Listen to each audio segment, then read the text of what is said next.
Hello अब जा लोग बात तेरा चला जा लोग आग नहीं खेला गोल बात तेरा किने कोई रे आग नहीं खेला गोल रोका ना फायर ब्रिगेड वाला के बोलौले रहनी है अभी। हाँ हेलो हाँ आग नहीं लगा है लगने वाला था नहीं लगा है आप लोग जाइए हम लोग का आपका जी प्रणाम। आपका सायरन सुन के उधर से हमको पता चल गया कि आप लोग एकदम रास्ता में आ रहे हैं। कहाँ आग लगल बहू? हाँ ठीक है बहुत बहुत धन्यवाद है ठीक है मुखिया जी। ठंडा नहीं लगत का हो का तो ठंडा नहीं लगत का ठंडा लगता है अरे रोका ना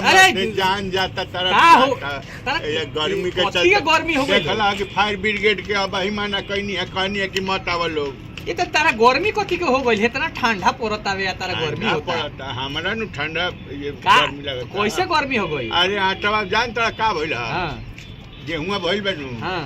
अब गेहुआ भइल बा त ये निकलनी है आज छोड़ में से। हां छोड़ में से निकाल के उहे पिसवा देनी है आटा। हां आटा पिसवानी है पिसवा के लेनी है हम कहनी है कि ऐसन बाकी जाए के बतनी खेत हो चट्टी पर। हां तो तनी जाए के बतल हमरे के कुछ खिया दे। अच्छा हां खिया दे नाश्ता उस्ता करवा दे। हां बुझा कि बैठा रहनी है कोठरिया में आ उहे बुढ़िया हमार ओकर आदत है जब हम खाए के कहब वही घड़ी चूल्हा एकदम एथी कर दी। हाँ गरम गरम खियावेली गरम खानी। हाँ जीवन भर तो लइके खानी आजो लइके हाँ लइके खानी रहल ऐसन लइका फैका हो गई जी ना कहत नहीं लइके रहल लइके रहनी आजो। हाँ बुद्धि भई रही त कुछ और रोकता का अरे कहत नहीं बुद्धि रही तो माने बुद्धिमान लोग अच्छा जगह बा अच्छा जगह बा हमहू अच्छा जगह तो उहे जन बाटे अब उहे जन बाकी ओने से बना के एक फूलल रोटी है रोटी फूलल रोटी जन बाटे थरिया में रखा था एक गो रोटी आवता एक हके गो आई एक गो आई राजा महाराजा घर न दुगो आवेला भीख मांगा संगे कहके गो भाई का कहता ना कहत है एक गो आवता जबान पर लगा कहते तनी अरे कहत नहीं माने एक गो रोटी हम जीवन भर एक गो रोटी खइले बानी। हां मांग के खाइए ते कह के खाइए मांग के माने हम भीख मांगते नहीं अपने घर में। अरे ना माने बुढ़िया प्रेम से बना के खियावेले। अच्छा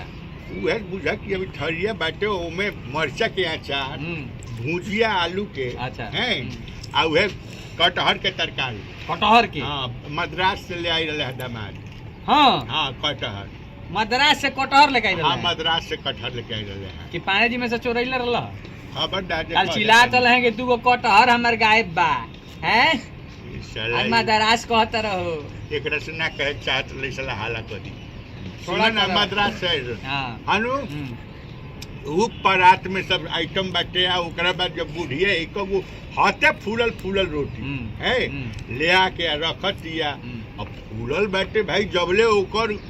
हवा गरम का निकली ना। हाँ। तबले आदमी हाथ कैसे हाथ केंगा लगे हाथ जड़ जला हाँ। अब का कहनी है नु कि हेने से उसका के तनी कब फाड़ दिए लगे तनी बनी हां फरनी नु बस मुंह पर मर झोकलस गरम हवा नु ओकर रोटिया पे जन रहे रोटी में। हां अरे रोटिया फूलेला हां तो में गरम हवा रहेला तबे नु फूलेला ओही पर तनी मनी मुंहवा उसकौनी है नु एने से मरल से के बुझाते कि साला भेकम छोड़ दो उतना थोड़े मरला उ ए मारला साले तरह के रोटिए न मन छोड़ ऐसा तो मारी कहां से। अच्छा हां मरला त देख लो एकरा से ने हां मुंह करिया तार हमार त मुंह त करिया रहूंगा तार बहुत बार भई देख रही है। अरे ना माने वो से लेकिन वो स्वाद ऐसा नहीं कि छूटो ना। हाँ एगो रोटी खैनी दोसर का आ गई फिर दोसर को के छोड़ौनी दोसर का के अब की हेने मुंह का के ना हेने से हई से छोड़ौनी अब गई एकदम रूम में। अच्छा रूम में गर्मी टेम्परेचर एकदम गरम है फिर छोड़ौनी फिर आई रोटी फिर छोड़ौनी ऐसे कह के 8 गो रोटी खैनी। अच्छा 8 गो रोटी खैनी 8 गो रोटी के जन गैस रहे वो रूम में अब तो रूम में जन बुझा कि मैंने भर गई रोटिया के गरम हुआ रूम में आ उसे रूम गरम हो गई कि तर पसीना फेंकता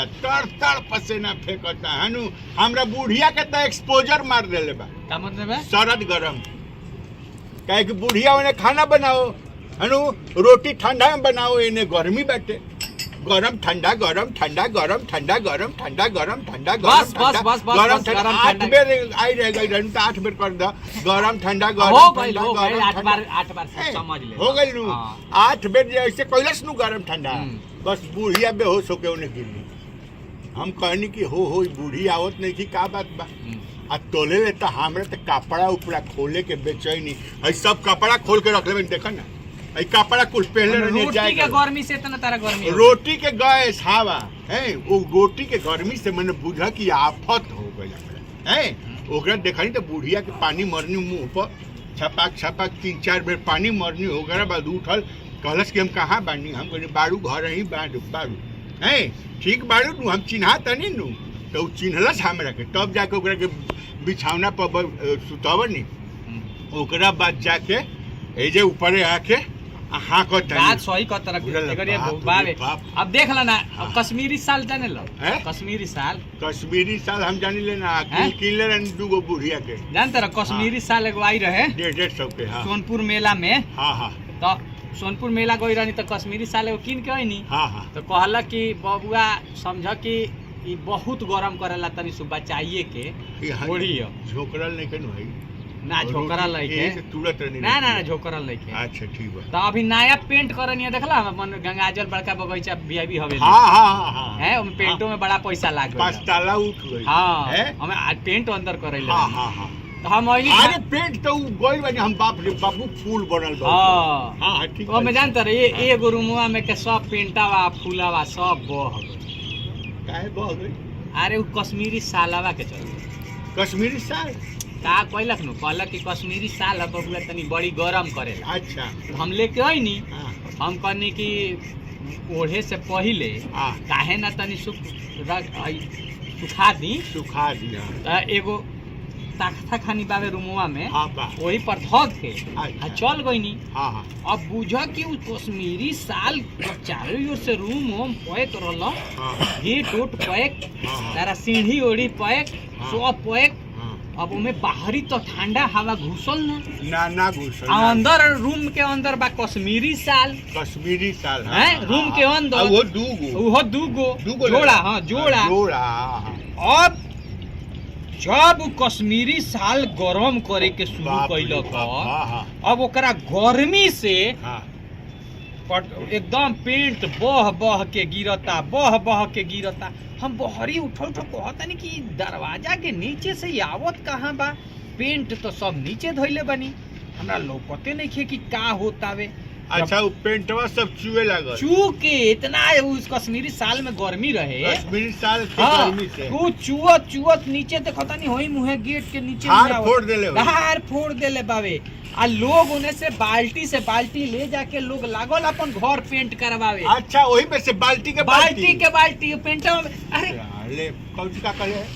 अरे हमार पेंट है तू हो गई कश्मीरी साल से और लोग बाल्टी उठा के ओसे माने अपन घर पेंट करे लगे तो जाके बड़का बगीचा में देखो 3-4 घर पेंट भइल बावे ओही से लेके बल तक भइल बा ओही से भइल बनू तो तारा सालवा गर्मी से माने छूटे लागल कुल गिरे लागल पेंटवा अरे कश्मीरी साल रहे जल्दी तारा कभी तो फेंको तनी जो जल्दी जो साले कुकुर कहीं का साले साले 1.5 लीटर पेंटे लागल हुई साले चूहे बकर तो 1.5 लीटर चूहे रे साला बाल्टी आदमी कैसे ले जाई ओने इनके साल से गर्मी चूहे लागता पिघिल के पेंट कुकुर साले कुकुर कहीं का साला आई है मां ठंडा भर कह दे तनी इज्जती हो के बस साले ना आइबो बदमाश कहीं। नमस्कार दोस्तों, मैं आपका दोस्त वीआईपी विजेंद्र सिंह रउरा देख रहल बानी आनंद मोहन ऑफिशियल। जी प्रणाम। और ये चैनल पे ये वीडियो कैसा लागल है लाइक करी कमेंट करी, चैनल सब्सक्राइब नहीं के लेता सब्सक्राइब करी। मामा बहुत दिन बाद आइल बनी फिर हमने के एक से एक फेंकू बाबा और फूफा खिसियाइल बड़े थेथरलो जी सब लेके आ रहल बनी और एक से एक रील्स जोन बाटे रोल के देखी एकदम फर्स्ट क्लास बहुत मनोरंजन करी। हाँ रुआ हंसी लेता अच्छा लगेला। इंस्टाग्राम फेसबुक सब पर रुआ लोग जाई देखी हंसी मुस्कुराई खूब मनोरंजन करी और ऐसा ही गुदगुदात रही हमने के आशीर्वाद देते रही अपने हंसी और पड़ोसी के भी हंसे आई शेयर करके तो हंसत रही मुस्कुरात रही वीडियो देखते रही। धन्यवाद, लव यू।